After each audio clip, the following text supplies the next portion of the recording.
kumbi mbalimbali katika maeneo tofauti, wakizungumzia kuhusiana na mustakabali wa sekta hii ya kilimo, kuboresha mifumo ya chakula barani Afrika.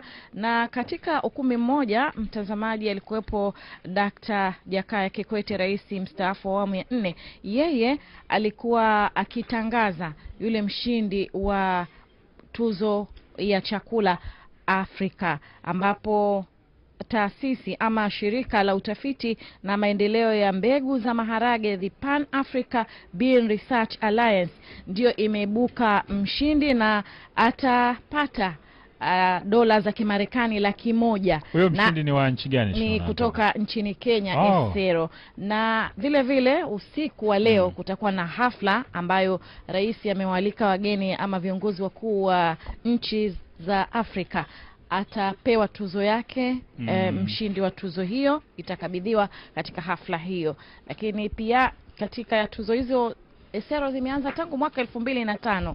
Nikaona katika listi ile yote ya waliopata tuzo, Mtanzania anaitwa Victor Mfinanga mwaka 2008, naye alijinyakulia toka mwaka 2008 mpaka leo tukipiga hesabu ni miaka 15.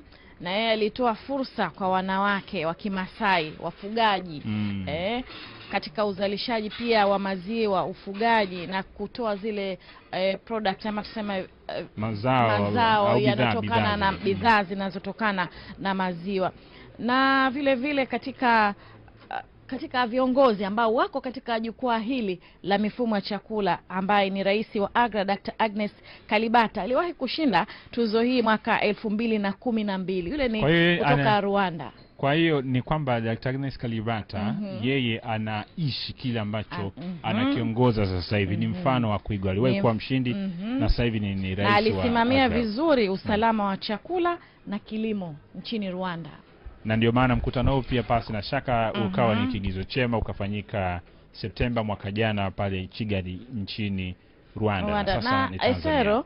Vile vile viongozi ambao ni kutolee mfano huu, rais wa AFDB, Benki ya Maendeleo Afrika, Dr. Akinume Adesina, mwaka 2007, naye pia alikuwa ama alijinyakulia tuzo hii. Kumbe yes, nadhani kwa sababu pia tangu alipochaguliwa kuongoza taasisi kubwa kabisa tangu mwaka 2008 mpaka sasa hivi, Dr. Akinume Adesina amekuwa ni miongoni mwa watu ambao wanalilia maendeleo makubwa ya mapinduzi na mageuzi makubwa ya kilimo katika bara la Afrika. Na watoa ripoti mwaka 2017, ilikuwa ni ripoti ya masikitiko makubwa, wakisema kwamba kwa muda huo bara la Afrika lilikuwa linatumia kiasi ya trilioni 100 zaidi ya 40 katika kuagiza chakula pekee kutoka nje ya nchi.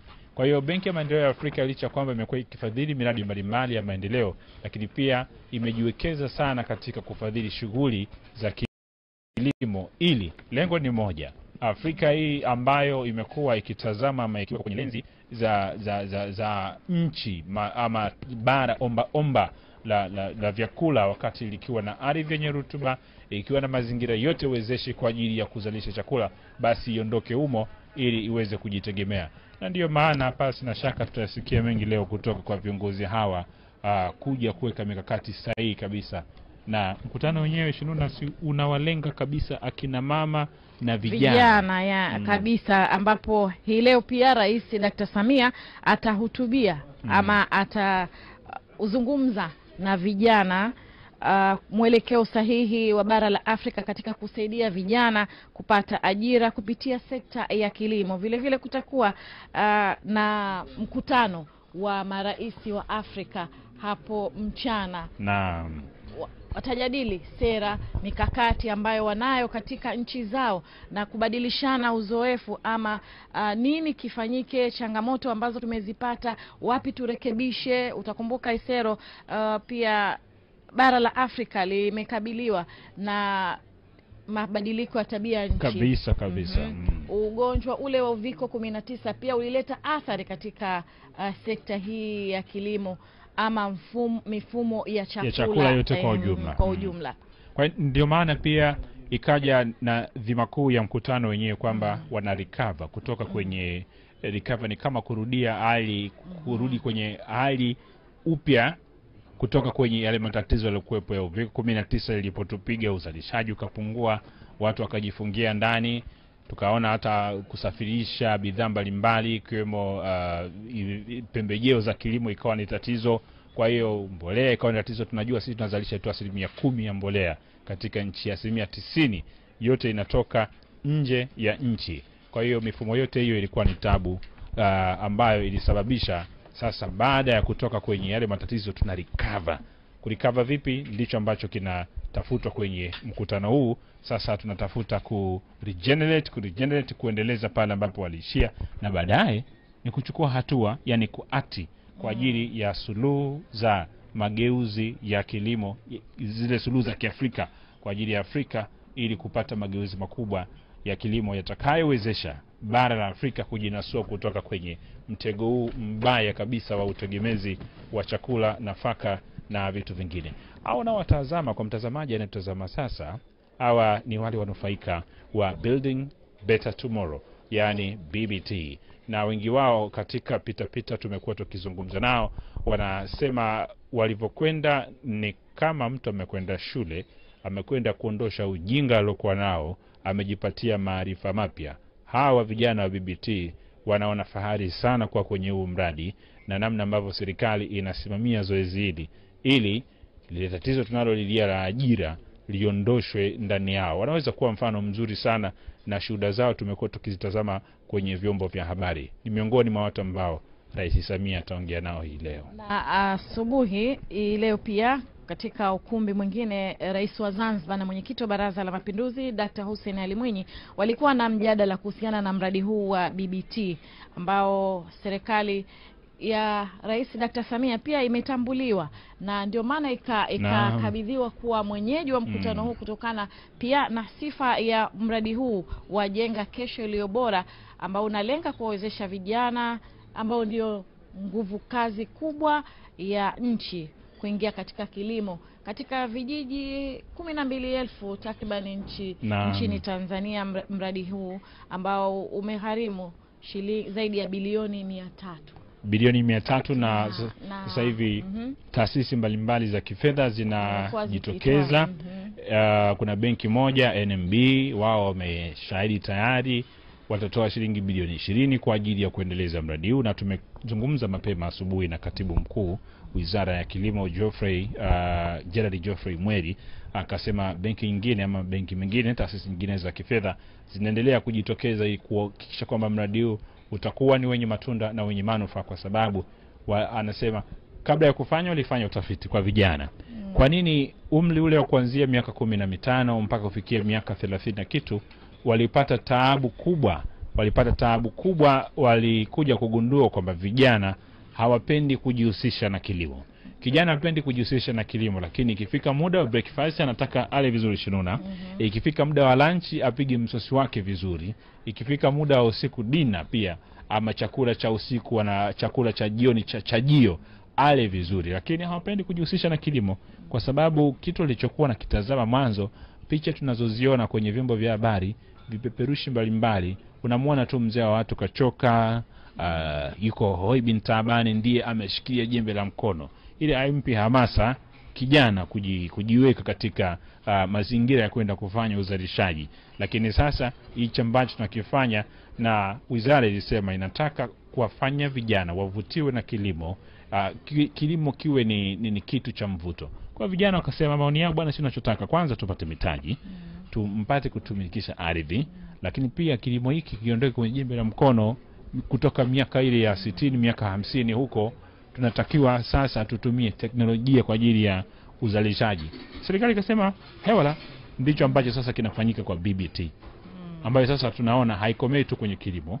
Wizara ya Mifugo na Uvuvi nao wameshaanza, kuna vijana wanafuga sana huko sasa hivi.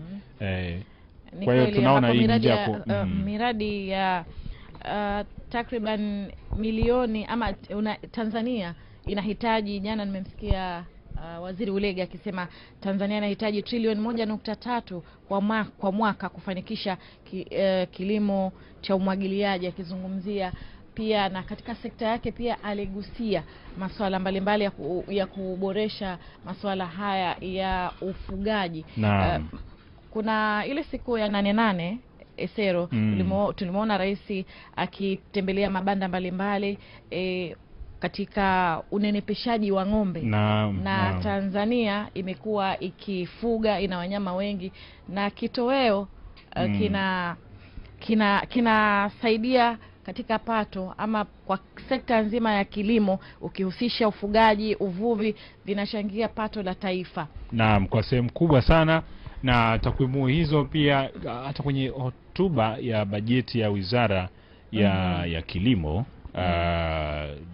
Wizara ya Mifugo na Uvuvi ilionyesha kwamba kuna asilimia kubwa sana ambazo zinahitajika katika ambazo ziliingiza kwenye pato la taifa. Kwa mfano, nyama ya mbuzi iliuza sana, nyama ya ng'ombe, nyama ya kondoo, kuku tukauza sana nje ya nchi, na nyingi milango hii imefunguliwa kutoka wateja wengi ni kutoka nchi za Arabuni, ambako tunajua rais alipokwenda kule alikuwa akipiga gumzo anapitisha vitu ambavyo sisi tunaweza kuzalisha kwa nafasi kubwa sana. Na hiyo majuzi naona ilizua gumzo kidogo kwenye mitandao ya kijamii, waziri Ulega aliposema kwamba sasa tunatakiwa tuchemshe mayai yetu. Akaona kwamba kuna fursa kubwa ya soko, kwa sababu kuna soko kubwa la mayai, tunachemsha mayai yetu tukayauze nje. Nadhani tukimpata waziri Ulega hili pia itabidi aje alizungumze vizuri, kwa sababu kidogo lilileta sintofahamu. Leta mjadala mkubwa kwamba mayai kumbe tunaweza kuyachemsha, tuchemshe mayai yetu ili twende tukauze nje. Nadhani pia akisema kuchemsha, tunajua kwamba ukipeleka mayai kikaa muda fulani si anakuwa visa. Kwa hiyo tukiyachemsha kidogo labda tukipata na vifaa vya kutunzia, tunaweza kuyafikisha huko, mtu anafika tu anaondoa yale na maganda ya juu, anakula mayai yake. Ni mpango ambao tukipata waziri Ulega itabidi atueleze kwa kina. Nimpitishe tu mtazamaji umuhimu wa mkutano huu wa AGRF 2023 ukinuia kutafuta suluhu chechemuzi za kukuza hatua kubwa zilizoratibiwa na wadau wote kwenye sekta mtambuka, kulea gunduzi, tafiti na kuchakata majawabu ya kinchi ambavyo yanatafsiri ahadi zilizotekelezwa na kuwa na mikakati bora ama hai yenye kuonesha maendeleo yanayoonekana. Naam, kwenye hiyo point ya mwisho Shinuna, ile ya kuwatambua vinara, kama ambavyo umetoka kuzungumza hapa kwamba kuna hiyo kampuni ama taasisi kutoka Kenya yenyewe imepewa $100,000 kwa ajili tu ya ugunduzi wake wa mbegu bora za maharage. Sasa ukipiga hizo hesabu Shinuna, ukipewa $100,000 hapa ni zaidi ya milioni 260 za Kitanzania. Ukipewa mtu mmoja ukiwa umegundua ama kikundi cha vijana ambao wamefanya kazi zao wakaje na hayo, kuna watu wa Kiswahili japo sio rasmi sana wanakuambia si utakuwa umetokamo.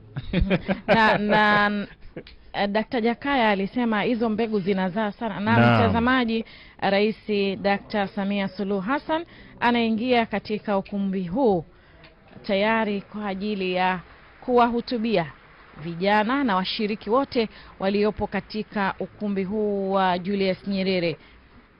Naam, Rais Dr. Samia Suluhu Hassan akiongozana pia na Rais wa AGRF Dr. Agnes Kalibata, waziri wa mifugo, waziri wa kilimo Hussein Bashe, makamu wa Rais Dr. Philip Mpango, wanaketi tayari na shughuli tunaweza kusema kwamba sasa inakwenda kuanza. Tusikilize MC anakiendelea na utaratibu wa ndani.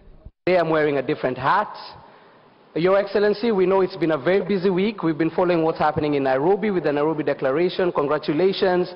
For everyone that's been following, there's a declaration that has now been put forward, and of course, as of yesterday, there were about $26 million in commitments, of course, to move forward with climate action. And the reason why we're even mentioning it today is because climate and agriculture go hand in hand. So please, let's start there. A warm round of applause for everyone and the leaders that we currently have that are pushing.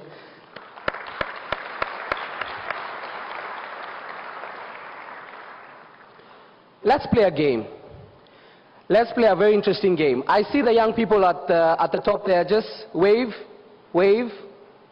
Fantastic. This session is primarily for you. So let's play a game.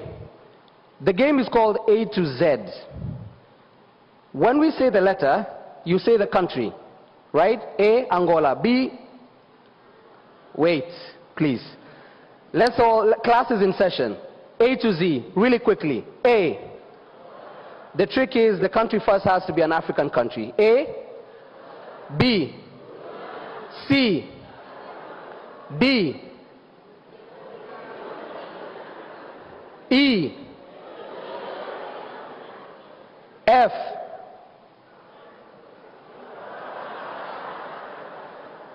okay, a country outside. Well, France won the World Cup and most of them were Africans, so that works. G, H, Haiti, Haiti, similarities. I, J, K, L, M, N, my Oga brothers. O, someone said Ouagadougou. Oman, let's do Oman and move. All right, P. Okay, none. Q. R. S. T.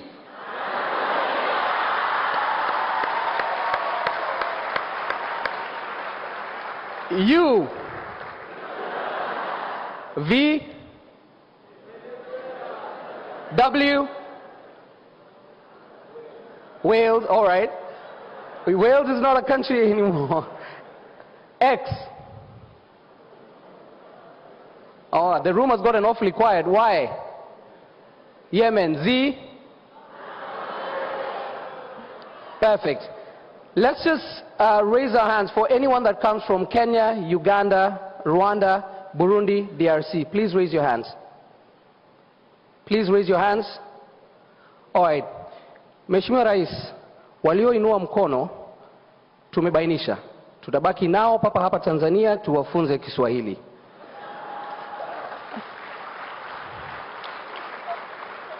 To those that don't understand what I'm saying, we've been here for a week, and the countries that I've mentioned, all our lives we thought we were speaking Swahili until we came to the country. So a warm round of applause to Tanzania for their fantastic hospitality.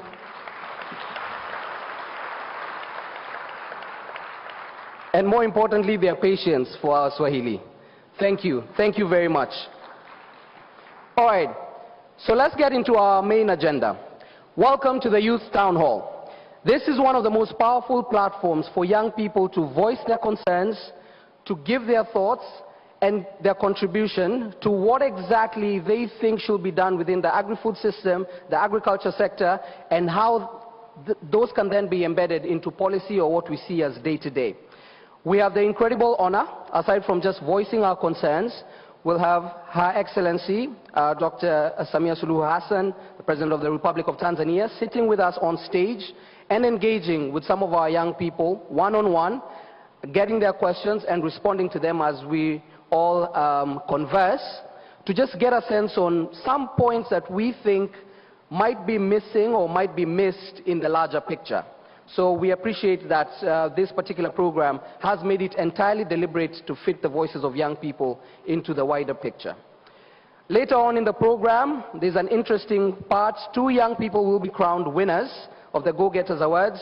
If you've ever wondered what a prize competition that caters to, of course, supporting youth-led agri-food businesses is about, let's all kindly direct our attentions to the screen and watch this particular video before we call on our speakers.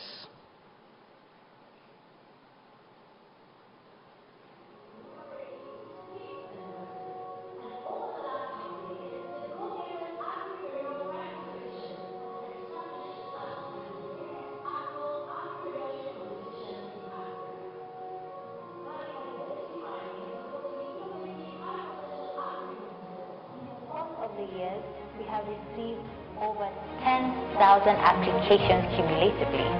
And this year was no different. We received over 2,500 applications from over 35 countries. And once we received these thousands of applications, we started the shortlisting process. Once we get to the top 40, we do a virtual round of interviews to then determine who the top 12 will be. These outstanding agripreneurs are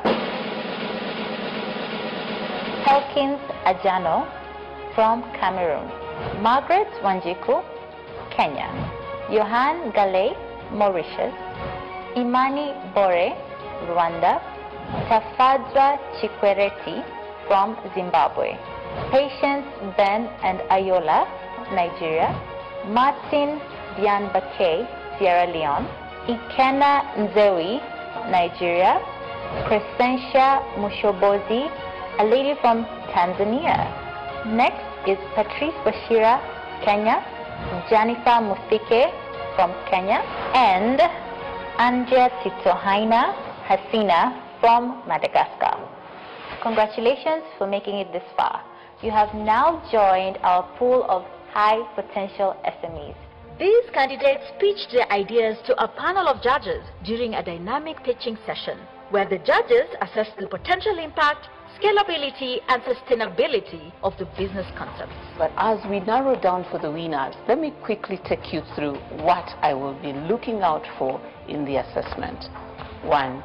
As a blue ocean strategist, I am going to be looking out for specific pain points that we are trying to solve with these innovations from farm to fork. So that 1 is the pain point. 2, addressability of that pain point. How easy or accessible will it be to address the pain point that the solutions are trying to solve for? And number 3, how feasible is the idea, not just in getting financing, but also in collaborating with other solutions that are already in the marketplace. Previous finalists and winners have received tremendous support from the Generation Africa Secretariat, which includes the prize award of $50,000 for grand prize winners and coaching, mentorship and linkages for the finalists that has enabled growth of their enterprises. Generation Africa was an incredible experience last year. We have been able to add on some machinery that has increased on the output in terms of products that we are churning out. The Go-Getters is more than a competition. It's a movement. It's proof that agriculture can be the canvas for creativity, innovation and transformation. Please, round of applause. The finalists are here. If you could kindly stand, please.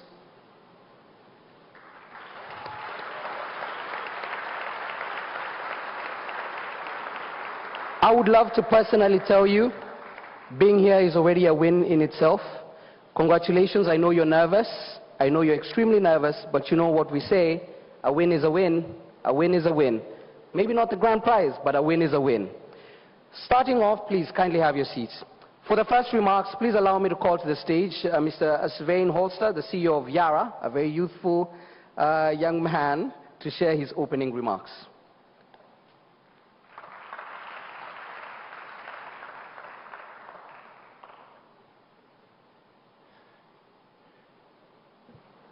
Your Excellency, Madam President, Dr. Samia Suluhu Hassan, Other Excellencies, Honorable Minister of Agriculture, Hussein Mohammed Basha, other honorable dignitaries, ladies, gentlemen, friends, entrepreneurs. This is really a highlight for me, not only for this week, but for the entire year.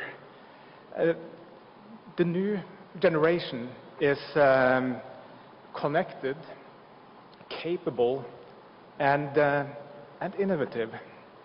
And these young entrepreneurs, or should we call them agripreneurs, have the potential to shape the continent, and I believe also the rest of the world, to have a global impact. And the finalists this year, I want to congratulate all of them. It's a selection of 2,512 of them made it here, so I think we should give another round of applause to the finalists.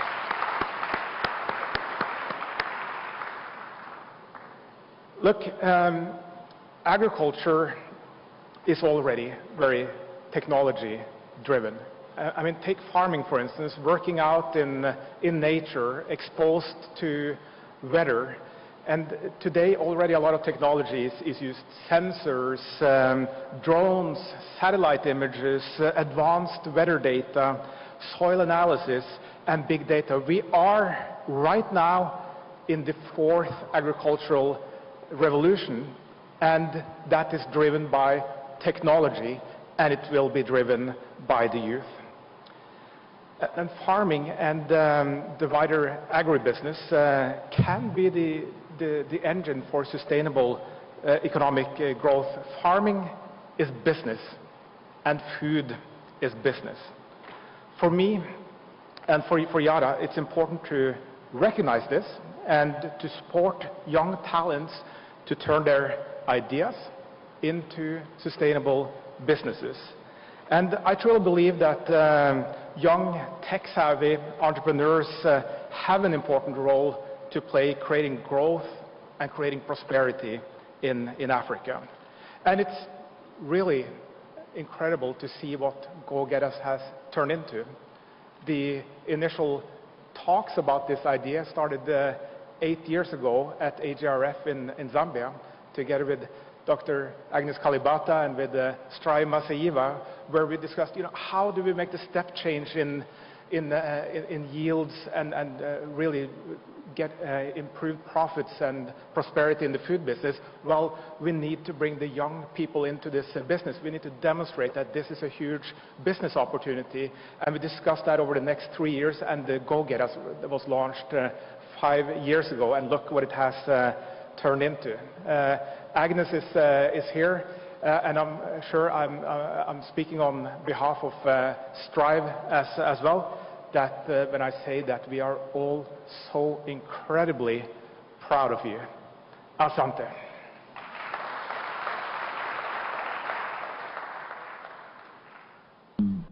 Mr. Sgan.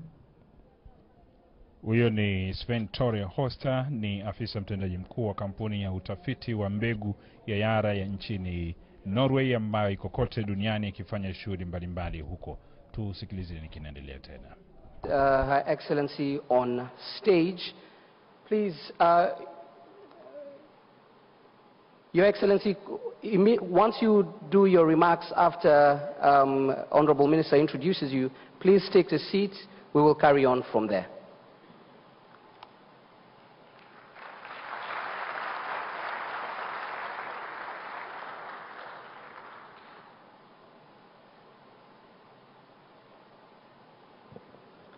Your Excellency, the President of United Republic of Tanzania, Dr. Samia Suluhu Hassan, Your Excellency, the Vice President of United Republic of Tanzania, Dr. Philip Isidori Mpango, former Prime Ministers and board members of the AGRA, my colleague ministers from the United Republic of Tanzania and from Zanzibar, farmers, development partners, youth, good morning.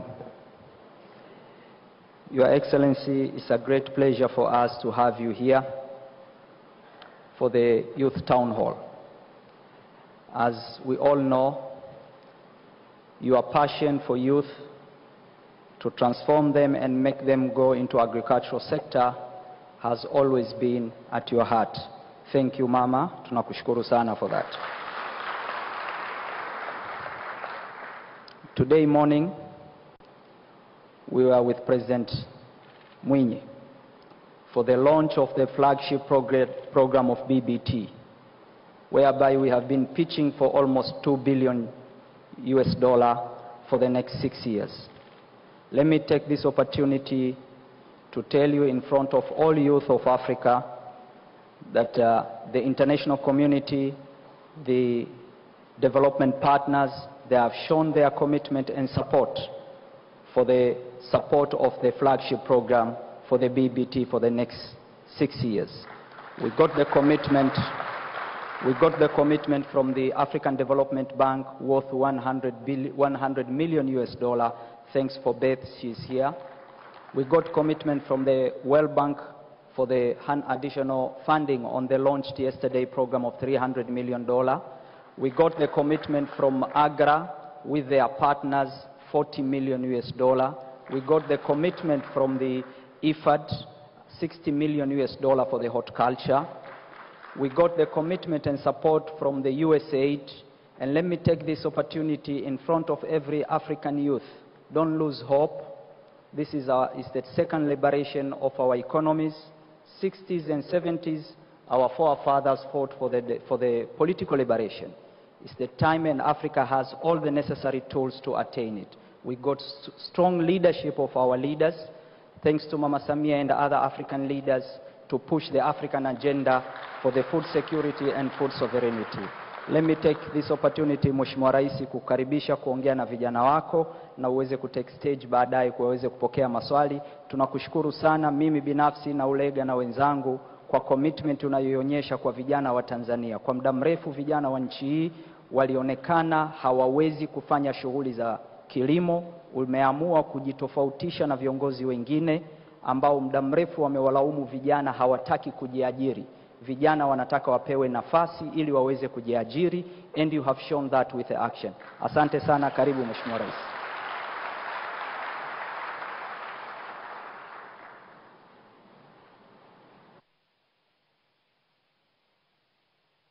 Dr. Samia Suluhu Hassan anakwenda kwenye jukwaa sasa kuzungumza na vijana walioujaza ukumbi huu wa mkutano katika siku hii yao maalum, na tumsikilize Mheshimiwa Rais.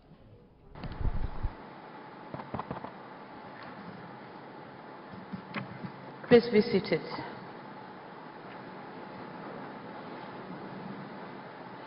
Your Excellency, the Vice President of the United Republic of Tanzania, Mrs. Dor Mpango. Your Excellency, I'm told he's still chairing the session. Dr. Haile Mariam Desalegn, former Prime Minister of Ethiopia and Chair of AGRA Board, and the board members of AGRA.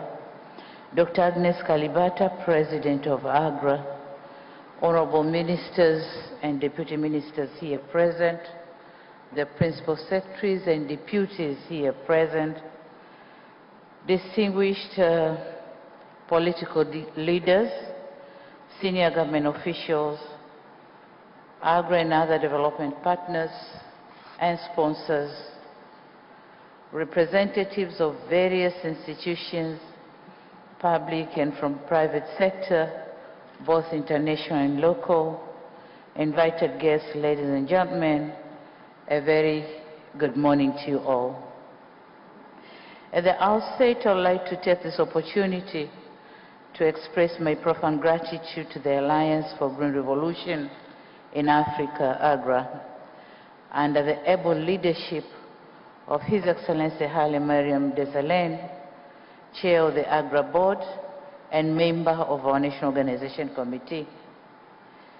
Sincere thanks to Dr. Agnes Kalibata, the AGRA President, for this well-organized African Food Systems Forum for this year 2023, here in Dar es Salaam, the United Republic of Tanzania.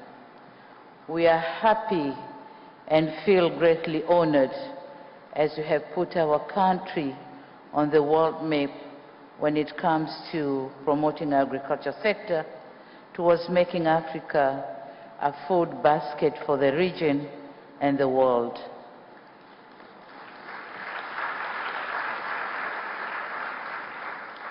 Equally important, my country's gratitude to the many agri-development partners. I'm told about 31 of them. I therefore would like to pay tribute to AICCRA, Alliance for Biodiversity and CIAT, TechnoServe, Business Solutions to Poverty, World Vegetable Center, African Agricultural Transformation Initiative, Bridging Gaps Between Strategy and Impact, and Bill and Melinda Gates Agricultural Innovation for their support in sponsoring this forum. And more so specific thanks should go to the Gender and Inclusiveness Unit, the Generation Africa Platform, and other ecosystem partners for bringing us together at this special Youth Town Hall event. And without forgetting the speakers, moderators, and everyone who has contributed in one way or another to make the African Food System Forum 2023 very successful. Excellencies, distinguished leaders, ladies and gentlemen, and my youth. As youth form a large segment of the African population, they too have to raise their voice in matters that affect their life. Our gathering here at the Youth Town Hall give an exclusive opportunity to listen to them. I repeat, to listen to them.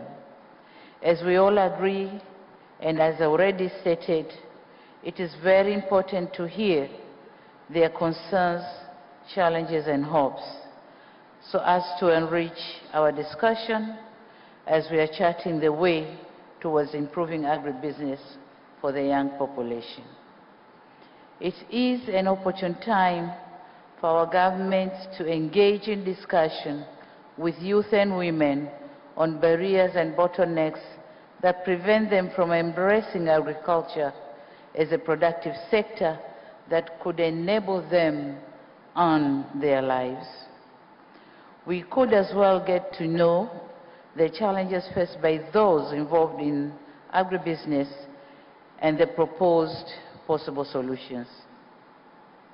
As a host, allow me to narrate a story of agricultural program for youth in Tanzania.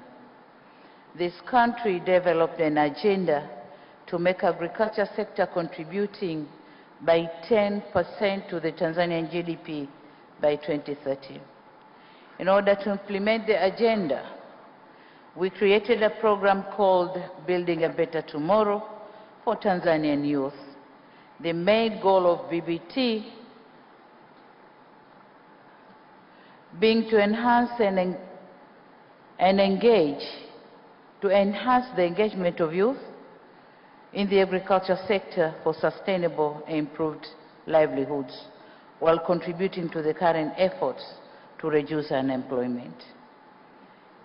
Your Excellencies, the strategic objective of BBT are the following. One, to inspire youth to engage in sustainable and profitable projects through crop production, livestock keeping, and fisheries. Two, empower youth through training, mentoring, and coaching. Three, engage youth in profitable and sustainable agribusiness management. And four, enable youth-led enterprises by improving business environment. As a national program, BBT was formulated through participation of government, researchers, private sector, youth themselves, and development partners. Major intention is to address challenges facing youth and women, which include access to land, limited financing, marketing challenges, and issues of inappropriate technology. The program envisages to create 3 million direct and indirect jobs by 2030. And in addition, during the same period, BBT is expected to cause the establishment of 12,000 profitable youth enterprises. Since its inception in 2022, BBT has successfully recruited 1,252 youth and women, and so far, 812 have been enrolled to undertake a 4-month agro-business training in 13 incubation centers for crops and 240 for livestock and 200 for fisheries. In crop subsector, youth and women will be allocated up to 10 acres of land under 66 years sub-leasing arrangement to be carried out in a farm cluster model. For purposes of improvement or improving youth agricultural business along the value chains, Tanzania shilling 10.7 billion have been set aside for the provision of grants and soft loans to them. There already exist positive indications that youth can be a center for food systems transformation in our country. This is possible only if the government is assured of a genuine support and the commitment of the private sector and other players like development partners. Your Excellency, ladies and gentlemen, that said, let me assure this August gathering that Tanzania is determined to promote the agricultural sector for not only its own benefit, but also for Africa and beyond.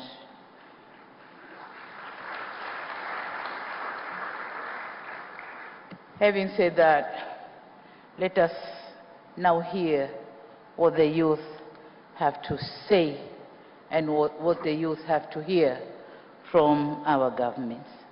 Thank you very much for your attention.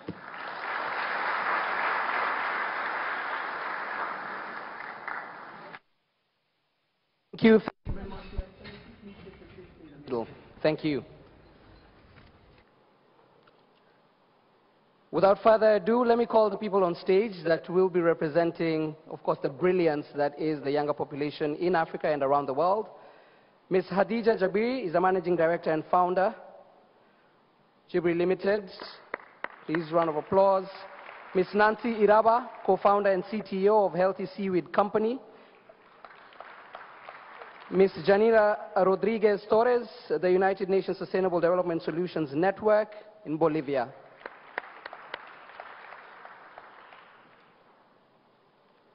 And George Indirango, Communications MasterCard Foundation. All right, here we go.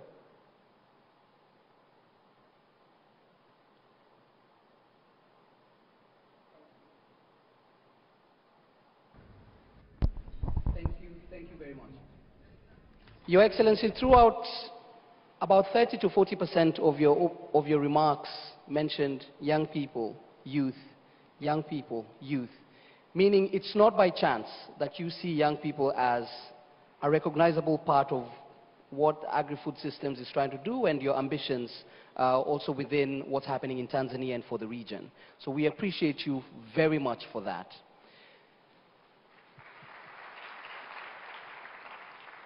The young people will all ask you one specific question, and then we'll get to hear your feedback on the same before we move on with the agenda.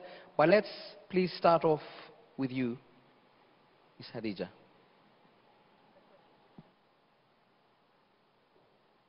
Your Excellence, my name is Hadija Jabiri. I'm a co-founder and managing director of Eat Fresh Tanzania. We are into production, value addition, as well as marketing of horticultural produce locally as well and exporting to EU countries and India. Your Excellence, being a young person myself in the agriculture sector and running an incubation hub for the youth in the agriculture sector, among the challenges which I see youth experiencing is access to market. So my question to you is, how can governments promote market access and value addition for youth-produced agricultural products, helping them to overcome challenges related to distribution and marketing as well?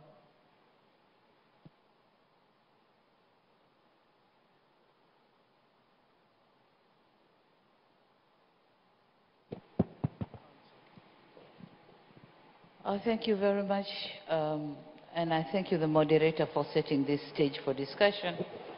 And since I'll be delivering my message to the Tanzanian and East African youth, and probably, I'm sure, the Malawi, Zambia, Mozambique, and others are following this session. So in order for my message to go clearly to the youth, allow me to use the national language, Swahili, because Swahili is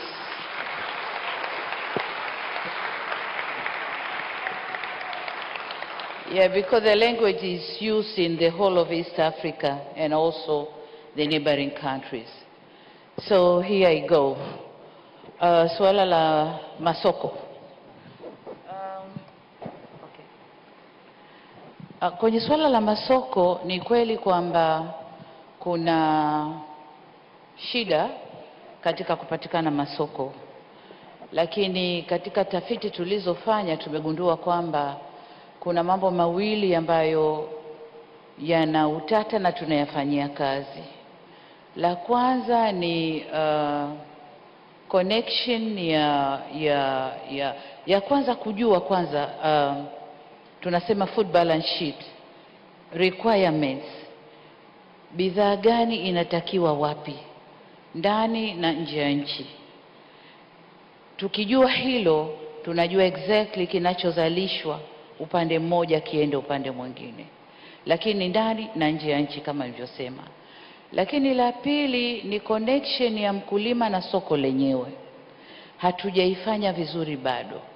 Tumeanza kufanya kwenye baadhi ya mazao, kwa mfano korosho, na tumeshuhudia mara kadhaa bei ya korosho ikipanda kwa sababu tunamwatechi ushirika wa mkulima pamoja na mnunuaji moja kwa moja. Tunamuondosha mtu wa katikati ambaye baadhi ya wakati anakwenda moja kwa moja kwa mkulima kununua bidhaa zikiwa shambani na ananunua kwa bei ndogo. Lakini tulivyofanya connection kuunganisha mkulima na soko, wanunuaji wananunua kwenye vyama vya ushirika vya wakulima, na kwa maana hiyo wanapata muda wa kushindana bei na bei zinapanda. Tumeshuhudia hivi karibuni ufuta kwa mfano sisem, kwa sababu tumeingiza kwenye ushirika na tumetumia mfumo wa stakabadhi ghalani. Wakulima wanapeleka mazao yao kwenye ushirika, wanunuaji wanashindanishwa, bei inapanda na bidhaa yote inakwenda kwa bei nzuri. Lakini kilichotokea na cha kufurahisha hivi karibuni ni zao la mbaazi pia. Mbaazi, kama mtakumbuka, miaka miwili mitatu nyuma tulihamasisha wakulima walime sana mbaazi, wakalima sana mbaazi. Lakini kwa sababu hatukuwa connect na soko, hatukuwa na mipango mizuri, mbaazi ilianguka sana bei na kuwavunja moyo wakulima. Mwaka jana mbaazi iliuzwa kwa shilingi 300 kwa kilo, lakini mwaka huu wakulima wameuza kwa 2000 na 2000 na kwa kilo. Sasa huu ndio mtito tutakao kwenda nao kwenye mazao mengine pia kumuunganisha mkulima na soko. Lakini hatua nyingine tunayochukua ni nini? Market is about transport. Usafiri ndio unaleta soko, na kwa maana hiyo serikali yetu tumejidhatiti kujenga barabara kuunganisha mikoa na wilaya zake, lakini pia barabara kubwa na nchi jirani ili kuaccess masoko ya nchi jirani. Lakini sio barabara peke yake. Na nikirudi kwenye barabara, mwaka jana na mwaka huu tumetoa pesa nyingi sana kutengeneza barabara za ndani ya wilaya ili mazao yasikwame kwa wakulima, yaende kwenye masoko. Lakini sio barabara peke yake, tunatengeneza bandari zetu Tanzania. Bandari ya Dar es Salaam, bandari ya Zanzibar, bandari ya Tanga, bandari ya Mtwara. Bandari ya Zanzibar, bandari ya Tanga, bandari ya Mtwara. Zote ziweze kupokea meli zinazoweza kuja kushusha farm inputs na kuchukua mazao yanayozaliwa kwenda nje. Na tumefanikiwa vizuri. Lakini kama mnavyoelewa tumenunua ndege ya mizigo iweze kusafirisha mazao, hasa yale ambayo Hadija huko involved, horticulture. Tunajua yale mazao hayakai muda mrefu, kwa hiyo kwa ndege ile sasa tuweza kuchukua mzigo wetu wenyewe kupeleka kwenye soko letu kuliko kutegemea kwa jirani apakie apeleke, na hatujui wakati wa packing pengine mazao yale yale yanaandikwa yametoka kwa jirani, kumbe yametoka Tanzania. Kwa sasa ndege yetu itaweza kutusafirishia mazao yetu. Pale bandarini tunajenga the green belt, sehemu ambayo itaweza kuhifadhi perishable goods, mazao ambayo yanaharibika kwa haraka, yaweze kuhifadhiwa haraka yakisubiri usafiri. Kwa tunachukua hatua zote hizo ili kumfikisha mkulima, kufikisha mazao kwenye soko. Lakini jengine kubwa ambalo tunafanya, na hasa kwenye program hii ya BBT, ni kutafuta off-takers, kufanya ushirika na off-takers, wale ambao vijana wakisha kulima wamevuna, kuwe na mtu ambaye atachukua mazao yote na kuyapeleka, kuyaongeza thamani kwenye viwanda, kuya process na yaweze kwenda yakiwa yameshachakatwa. Kwa hiyo hizo ndizo hatua ambazo serikali yetu tumejikomiti kuzichukua, tumezichukua na tunaendelea kuzichukua ili kutengeneza soko zuri kwa wakulima wetu. Asante. Asante sana. Thanks. So we're hearing about market linkage, cost adjustments, logistics and connectivity. There's a wide range of solutions that are very deliberate. Thank you for the practical examples. Let's hear from Ms. Janira Rodriguez Torres from the UN Sustainable Development. Yeah, can you hear me? Yeah, thank you. Her Excellency, I am Janira Rodriguez from Bolivia. I am a development economist, so I am so passionate about sustainable agriculture and food security. And also I am an ambassador of the Next Generation Agriculture Impact Network, engine. So in that sense, I would really like to know, how does the government plan to measure and track the impact of youth involvement in SDGs? Because all these sessions about youth, they were talking about their ideas, their solutions, and I really think that the Africa we want need youth to revolutionize it. So I always say that if you don't measure something, we can improve it. So in that sense, I also want to know if you have some indicators to demonstrate this progress that you are having with the youth involvement in agriculture. Thank you. Asante sana. Nadhani swali lilikuwa nataka kujua serikali tunajipangaje kwa kutumia ICT kwenye kilimo, na tuna demonstrate vipi au tunawaonesha vipi vijana ili kuwavuta kuja kwenye sekta ya kilimo. Sasa kwa upande wa Tanzania, hatua tunazochukua, kwanza ni kubali kwamba katika karne tulionayo, ICT au hizi taarifa za kutumia mitandao na technology au teknolojia ya kisasa haiepukiki. Ili tuweze kuwavuta vijana, tuwe na system hizo, ndio vijana waweze kuingia kwenye sekta ya kilimo. Na ni lazima tuwatoe ile fikra kwamba kilimo ni kazi ngumu. Kwa teknolojia inakwenda kurahisisha kilimo kwa vijana. Sasa Tanzania tumefanyaje? Tanzania kwanza tumejua kwamba kilimo ni kujua taarifa zake. Na kwa maana hiyo tunawekeza sana kwenye research, tafiti, na kwenye tafiti tunafanya katika maeneo yote: kilimo, ufugaji na uvuvi. Kwenye kilimo tumejielekeza sana kwenye kwanza kujua afya ya udongo. Kujua afya ya udongo, lakini kabla hiyo kujua afya ya udongo, kwanza tuwe na database ya wakulima. Tumjue mkulima ni nani. Tuwe na register ya wakulima. Ndipo tutakapoweza kutoa huduma nzuri.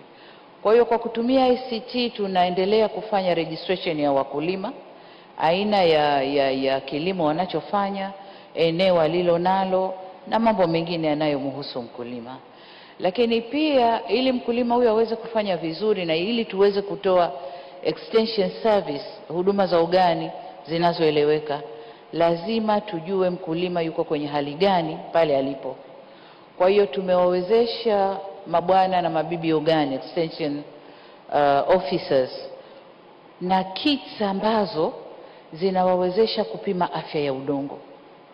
Kwa hiyo kila mkulima atakuwa anapimiwa afya yake ya udongo kutoka muda mmoja kwenda muda mwingine, na kujua kwa uhalisia anatakiwa kutumia mbolea aina gani, mbegu za aina gani.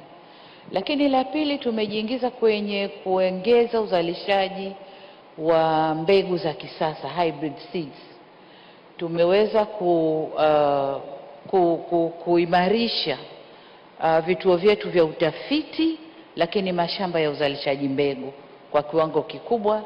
Tumeinvest kule ili wazalishe mbegu sana, na tuna mifano. Kwa mfano kule Arusha kuna taasisi ya mtu binafsi inazalisha mbegu na inagawa, nadhani inaitwa Meru, kampuni binafsi, lakini kuna na wengine. Vituo vyetu vya serikali na vyenyewe tumeviwezesha, na tunategemea ikifika 2025 labda robo tatu ya mbegu zitakazotumika hapa nchini zizalishwe hapa nchini, kama sio kujitegemea kabisa.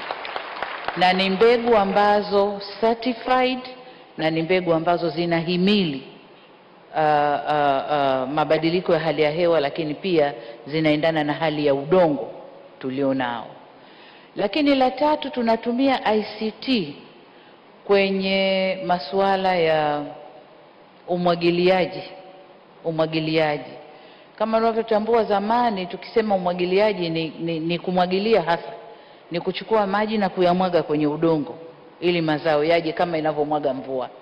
Lakini sasa tunamwagilia kwa kutumia utaalamu wa teknolojia ya kitaalamu, ambayo mti unakwenda kumwagiliwa kwa maji yanayotakiwa na muda unaotakiwa. Lakini pia kujua kwamba udongo ulio nao, aina ya udongo uliopo pahali, unahitaji maji kiasi hiki na sio kiasi hiki. Na hii pia itatusaidia kufanya matumizi mazuri ya maji tulionayo. Lakini tunakwenda kutumia ICT pia kwenye kuhifadhi mazao ya wakulima. Tunajenga vihenge vya kisasa ambavyo vina mitambo ya kurekebisha au kuregulate moisture, ule mvuke, na kuepusha lile tatizo la kuwa na sumukuvu kwenye mazao yetu. Tunakwenda kufanya hivyo kwa kutumia ICT. Kwa hiyo tunakwenda kutumia ICT pia kwenye marketing. Lazima tujue taarifa za demand and supply, matakwa na ugavi wa mazao yanayozaliwa ndani ya nchi. Kwa hiyo ni kweli kwamba ICT haiepukiki, lakini hata teknoloji ya kutayarisha mashamba. Tulizoea matrekta bugia hapo pagumu weka, lakini vyombo vinavyokuja sasa hivi, mitambo inayokuja sasa hivi ni ya kisasa, na ndio itakayotumika kwenye BBT program. Kijana ajisikie fahari anaendesha trekta ambalo liko automated. Anakwenda kuendesha combine harvester ambayo iko automated. Inafanya mambo mawili matatu, sio kuvuna tu, lakini pengine kupembua mazao mazuri na mazao mabaya na kuweza kuweka sehemu mbalimbali. Kwa hiyo ICT haiepukiki, na serikali yetu tumejidhatiti, tuko committed kuelekea huko. Asante sana. I think you got the translation part of it. Yeah. Thank you. Kuna swali la pili alilouliza, how do you track the impact of young people being involved in agriculture? Okay, I think here we talk of, tutazungumzia indicators. Tutajuaje kama BBT imefanikiwa? Ni indicators. Indicator ya mwanzo ni number of youth involved in the program. Kama ilivyosemwa hapa, tayari tuna watu 1200 lakini we have maombi mengi sana kutoka kwa vijana kutaka kuingia kwenye hii program. Kwa hiyo indicator ya kwanza ni vijana kuvutika na program yenyewe. Indicator ya pili nadhani itakuwa ni the way tunavyotumia mbolea, fertilizer consumption. Jinsi inavyotumika sana, tunajua vijana wameelewa na wanafanya good agriculture practices, and so wanatumia hiyo mbolea kwa wingi sana. Kwa consumption ya mbolea itatupa indication kwamba kuna positive impact. Lakini ya tatu, productivity, tija itakayopatikana kwenye kile kilimo ambacho vijana watakuwa involved. Na indicator nyingine nadhani soko, jinsi tutakavyoweza kupeleka hayo mazao sokoni na jinsi vijana watakavyoona wana improve maisha yao. Ile ndiyo indicator kubwa sasa. Maisha ya vijana yanavyoendelea kustawi, hiyo ndiyo indicator kubwa sasa.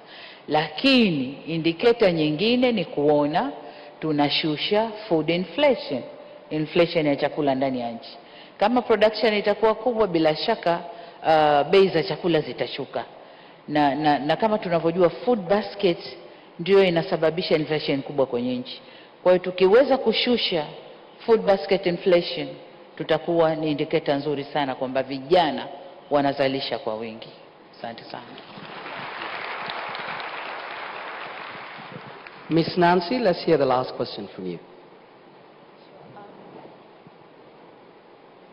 Your Excellency, first of all, I think you can hear my heartbeats from here.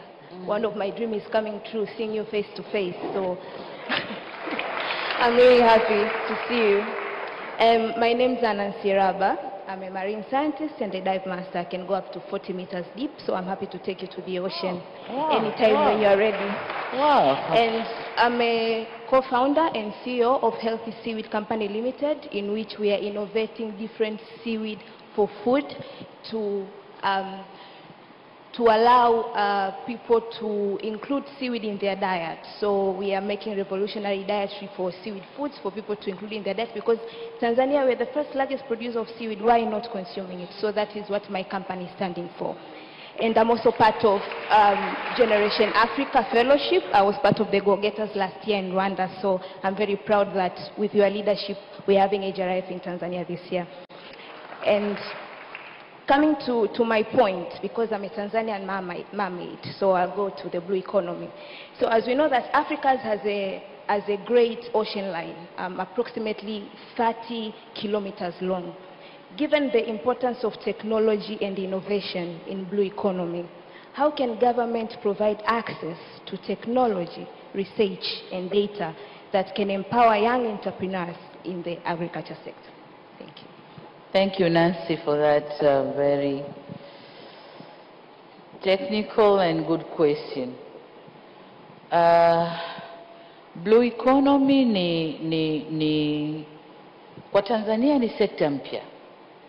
Na Tanzania bara ndio sasa tunaanza kudevelop sera ya blue economy.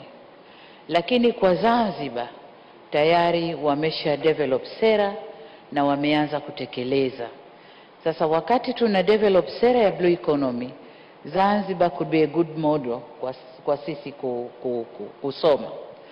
Sasa kwa wenzetu Zanzibar walichokifanya ni kwamba wameanza swala la blue economy, aqua culture, aqua farming muda mrefu sana, lakini wameanza wakiwa hawana mwamko mkubwa. Ukulima wa mwani kwa mfano, lakini pia aqua farming muda mrefu sana. Viumbe vya baharini ambavyo vinatoweka wameanza kufanya muda mrefu. Viumbe vya baharini ambavyo vinatoweka wameanza kufanya muda mrefu, na sasa wameanza kuvuna matunda ya hizo research. Kwenye mwani kwa mfano, Zanzibar kule sasa hivi kwa kutumia technology ya sasa hivi wanaweza kutengeneza mwani. Kwanza wanauza kwenye soko la nje, wana add value na kuuza kwenye soko la nje, wanaongeza thamani na kuuza soko la nje. Lakini la pili, wanatengeneza bidhaa zinazotokana na mwani. Nimeona cosmetics zinazotokana na mwani, nimeona madawa yanayotokana na mwani, na wanafanya mambo tofauti tofauti kwa kutumia technology ambayo sofa wanayo. Lakini nimeshuhudia pia kwenye utafiti wa viumbe vya baharini, kuna viumbe vinaitwa chaza au oysters ambao karibu walikuwa wanatoweka.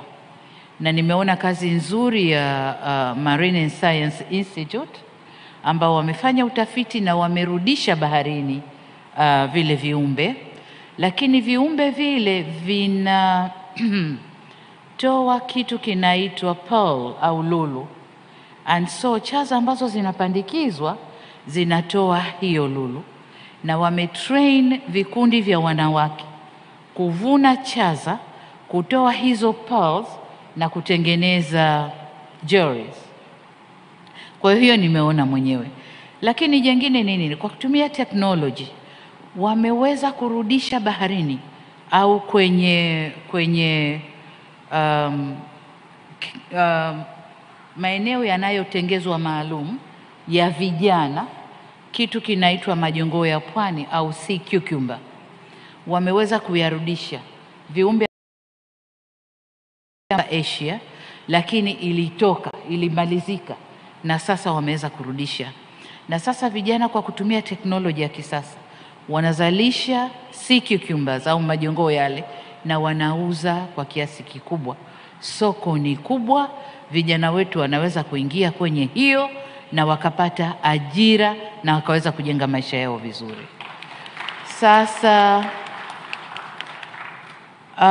kwa upande mwingine, unajua ukizungumza swala la blue economy ni concept kubwa, ni jambo lenye mambo mengi ndani yake. Blue economy ni aquaculture, aqua farming. Blue economy ni transportation kwenye maji, maziwa, bahari.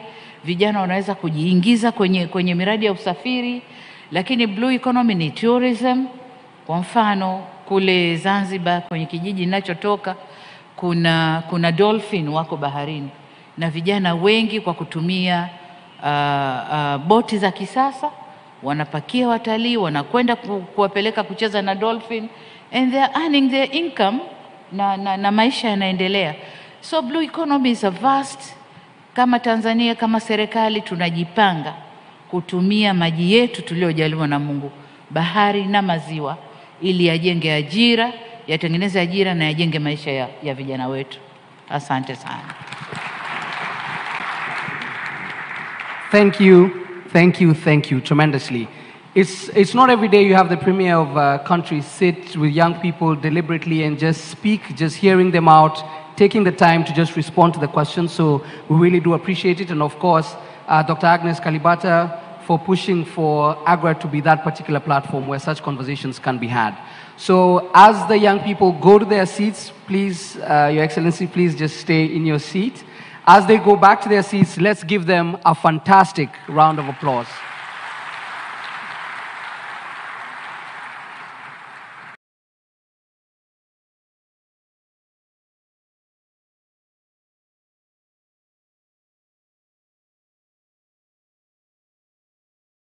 Vijana wa Anyone to take pictures, please?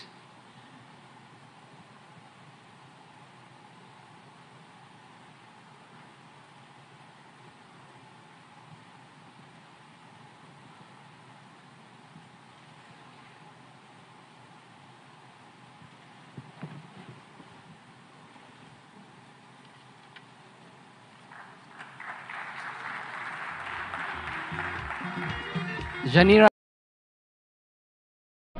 Katika kuhakikisha swala hili la kilimo linaleta mageuzi makubwa Tanzania, hatua ambazo Tanzania imezichukua, Rais Samia amezitaja, ikiwemo kuleta ndege ya mizigo kupeleka kwenye soko. Hatua nyingine ni bidhaa gani, kuhakikisha swala la masoko, bidhaa gani zinatakiwa katika masoko ya ndani na nje. Na tusikilize, tukurudishe tena hapo kumbini, usikilize nini kinazungumzwa. On a scale of 1 to 10, how do you feel? Show of hands. 10? All the best, all the best. Okay. I just want you to confirm that this has not been opened. Excellency, Madam President, unaona transparency? It has not been tampered. It has not been tampered with. Fantastic. So we will start off with the male winner.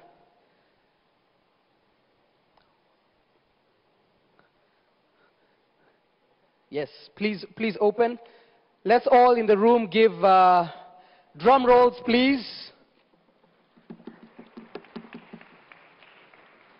And the winner is?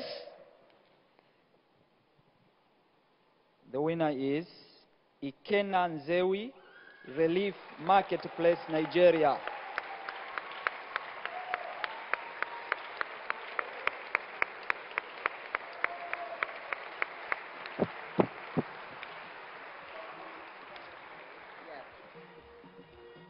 All right, okay. I know we'll get the certificates in just a second, and then we'll get the pictures with Her Excellency. Let's hear who the lady is.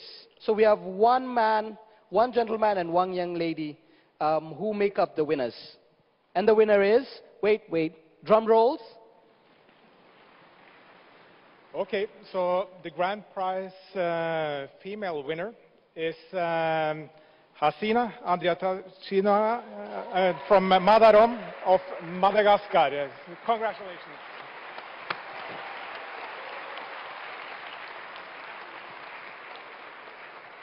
Congratulations. Please join us on stage. Let's kindly have the certificates.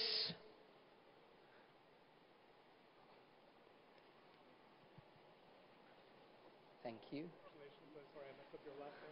Please, let's all kindly join. Yeah. Cool. Let's take those.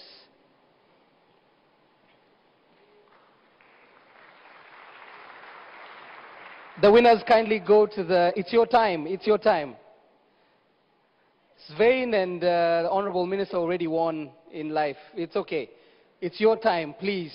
Let's, we'll hand the certificates to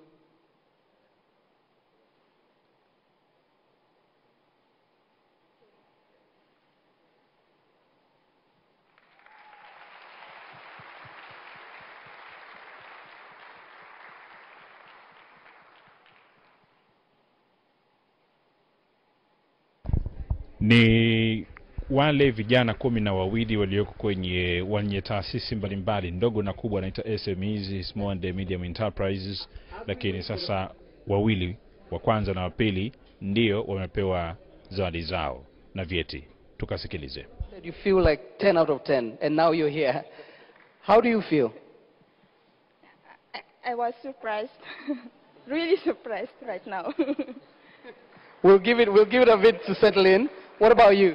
It's an honor to be here. I'm very, very excited about this, to bring this back to our company and our team that are doing the hard work in the field. Great to be here. Fantastic. Let me get out of your way. Please take your pictures. Let's kindly have, please, His Excellency, the Vice President, join us on stage. Dr. Agnes Kalibata, please join us on stage as well as we take our final pictures.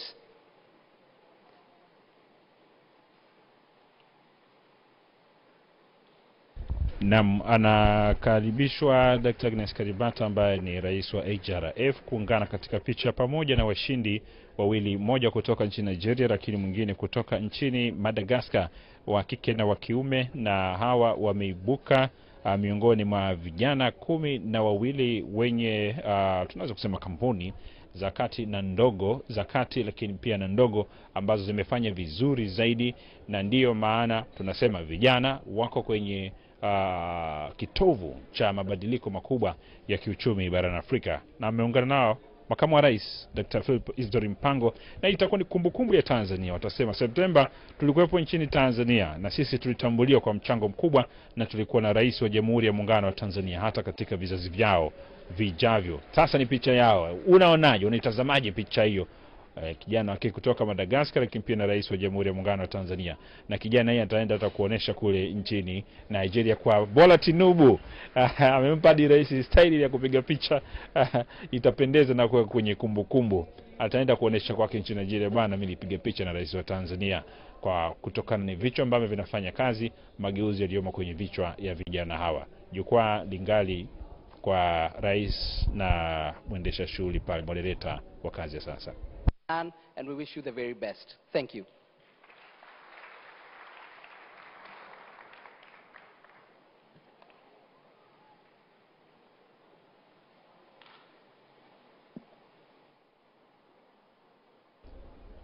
tunaweza kusema nini zaidi ya shukrani kwa kile ambacho kimetokea hapa?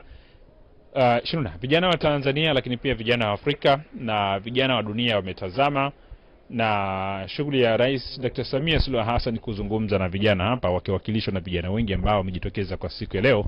Basi na shaka wameuliza maswali ambayo yalihitaji majawabu kutokana na shughuli mbalimbali wanazozifanya, ikiwemo kwenye mnyororo mzima kuanzia kwenye kilimo, mifugo na uvuvi, na tumeona majibu yametolewa tena kwa lugha aushi, lugha ya Kiswahili, na unaweza kuendelea kutupasha yale ambayo rais amezungumza yanaweza kuwa yenye tija kwa kijana wa Kitanzania na Afrika. Mtazamaji, tayari Rais Dr. Samia ameshatoka katika ukumbi huu kwenda kwenye shughuli nyingine, lakini saa 8 tutarudi tena hapa katika matangazo mengine kuhusiana na mkutano huu na maraisi wale wa Afrika ambao wamehudhuria katika mkutano huu. Watawasilisha sera, mikakati, mipango ambayo wanaifanya katika nchi zao za Afrika kuhakikisha mageuzi makubwa na ama mapinduzi makubwa katika sekta hii ya kilimo. Na hatuna la ziada hadi hapo wakati mwingine. Naam, mikutano mbalimbali ama vikao vinaendelea. Sasa hivi jukwaa linalokwenda kuchukuliwa ni jukwaa linaloendelea na masuala mengine. Sisi turudishe matangazo ya studio saa 8, tutarejea hapa kwa mujibu wa ratiba tuyashuhudia ya marais watakaokuwa kwenye ukumbi huu tena. Esero Mafuru ni jina langu, tumekuwa na Shinuna Said. Matangazo studio, wakati ni wenu, tutarejea hapo baadaye.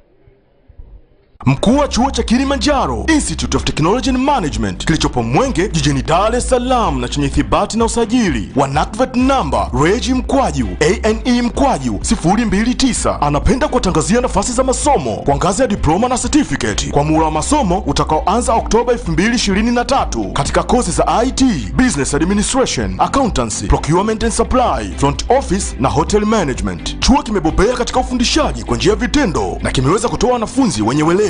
Wengi wameajiriwa ama kujiajiri, na kwa wale ambao wameamua kuendelea na degree wameweza kujiunga na vyuo vikuu bora hapa nchini na nje ya nchi. Pia kuna ofa ya kozi fupi za computer application, graphics and design, video production pamoja na CCTV camera. Kwa maelezo zaidi piga simu namba 0766348652 au 0717816034. KITM, elimu na ujuzi kwa maendeleo ya uchumi.